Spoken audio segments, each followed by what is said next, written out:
So about, I don't know, 3 weeks ago or so, I reviewed a movie called Inner Space. And I'm like, interesting. What does that have to do with it? Well, it's a remake of a classic, fantastic Voyage. Prepare to journey to the deepest reaches of space. Inner Space.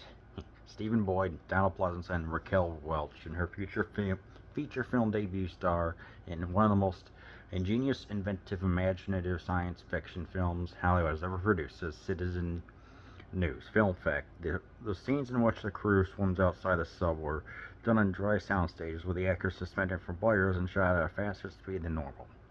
So, it's a sci-fi movie, no doubt. So there's this scientist who's driving from an airplane, gets impacted by rivals, I guess, because he holds knowledge. So, in order to remove brain clots, something like that, the team has to get shrunk to a size, and they have to go and destroy. Just to give you an idea, the team that's in the submarine passes through an artery, a capillary or something that's 1/10,000th of an inch big. That's small. So it's almost like, what are they gonna do? So as I'm sitting here, I'm like, so what's going on? It's like, and it's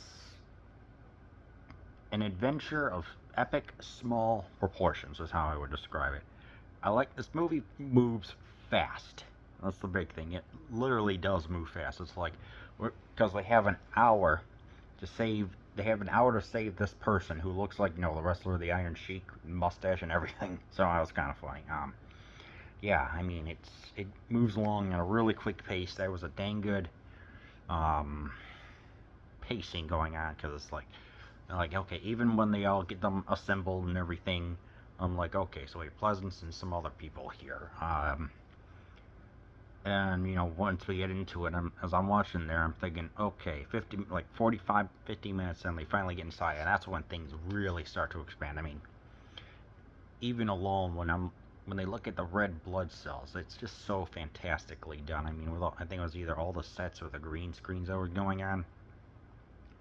My word, and going into and having Pleasance explain the anatomy and physiology of just how intricate everything works, like saying like the oxidization was the blue and everything else. It's just like we got to understand. It was explained in a way that is concise and smart, and you can understand. Not listening to not paying $3,000 for a class. This is what I like. This is I'm going to tell you more about the way how the human body works, the physiology, and I'm like, yes, I like that. Same time, we get both the outside view and the inside view as we have then pretty advanced, like I get drawings or whatever, textbook drawings of where they're at as they're traveling, and at the same time we can get like little, because the submarine, the Proteus, is emitting um, wavelengths, I guess you could say, to where they're going. So we get to see like a view on the computer screen. So it was thought out really well. It's because it's like saying, hey, we're moving along. We're trying to make this occur. Definitely some of the more intense scenes was they had to stop the guy's heart for 60 seconds in order, I forgot why, in order to make up for time. And they said, yeah, how long? So they managed to go through 57 seconds. All the meanwhile, we see what what was then seen what the atrium and the ventricles were like, and we're thinking, are heroes going to escape from this?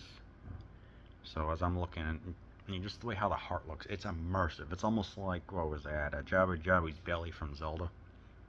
The first point, just the way how it expanded, not expanded and contracted, just how you go inside and you have to go through all four. Finally, they make it out. They revive the heart. The guy is still unconscious but alive. It's just an intense scene.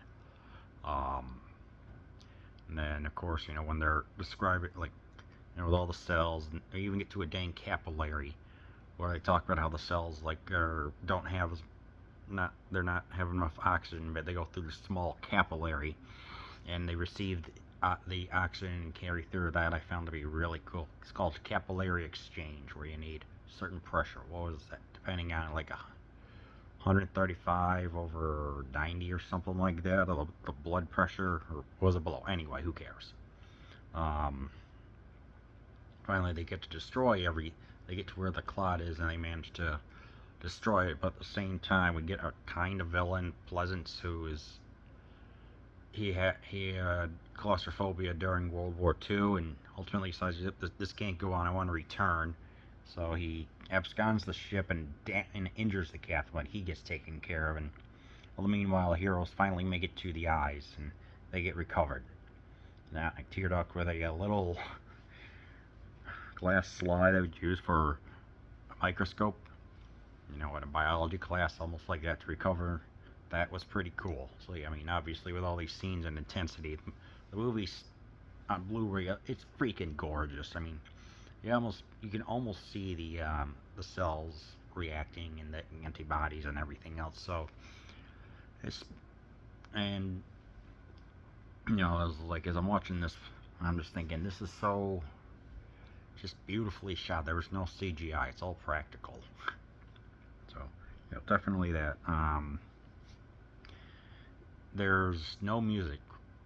Well, there's electronic scores and also the sound effects that come in, as in one to add to the intensity of the situation, and two, it would just feel odd having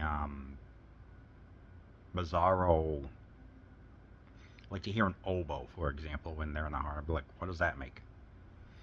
Just to give you an idea of the danger, like a nurse accidentally bumps into some papers and says this fall. There's a massive echo that reverberates inside the body, and it affects the crew. Just to give you an idea of the specificity of what could happen. So, you know, the rig itself was a 42-foot functional ship, you know, like the seatbelts and everything else. But anyway, they superimposed it, forced perspective, and all the usual stuff to make it look small against the backdrop and things like that. There's also a nice lady there's also a lady on there, Raquel Welch, whatever she's famous for. But trivia was that, you know, they had put on some like there was a scene where they put on she was being attacked by antibodies. All the actors, you know, gentlemen's all, they removed everything so far was around her breast, but they realized, said, hey, this isn't realistic enough, so they ultimately did. And, you know, it fits in with the themes of the tone of the movie, so I found that to be kind of funny. And of course, there was also, what was that? Isaac Asimov, yes, the sci-fi writer himself, said, look, like, this is really great stuff, but there's some plot holes, so I am going to write a book about this. But so and the book came out 6 months early before the film's released, so people thought that it was, yeah, the film was based on the book, despite the fact that this was nearing completion, so I found that to be kind of funny. And yeah, and you know, obviously this inspired a lot of movies where, you know, ships go inside to help recover something, exploring the human body. I'm guessing the name Fantastic Voyage comes from, what was that? Fantastic Planet, you know, the one with Leslie Nielsen, Robbie the Robot. I think that's like where it all started. So this was like sci-fi that was getting more and more real. You know, and I was thinking, you know, obviously this isn't going to appeal to everyone. Some people may find the effects outdated, you know, where you can tell it was stuff that was superimposed, and some people may dislike the medical jargon, which is fine. I mean, and the crews there just get things along. I mean, it's like you can kind of feel Pleasance's, well, presence, if you will. But some of the other characters just feel kind of stock, I guess. I mean, you know, they're just there to drive the narrative, and this is a special effects movie. What would I change? Maybe go in the body earlier and explain more about like the liver and everything else, the optic nerves and everything, to like get a little bit more medically accurate, because this was used for up in like A&P classes, medical schools, all the way up to the late 1980s. So that's pretty damn cool, if you ask me. So yeah, all that being said, I definitely say I highly recommend that you watch Fantastic Voyage.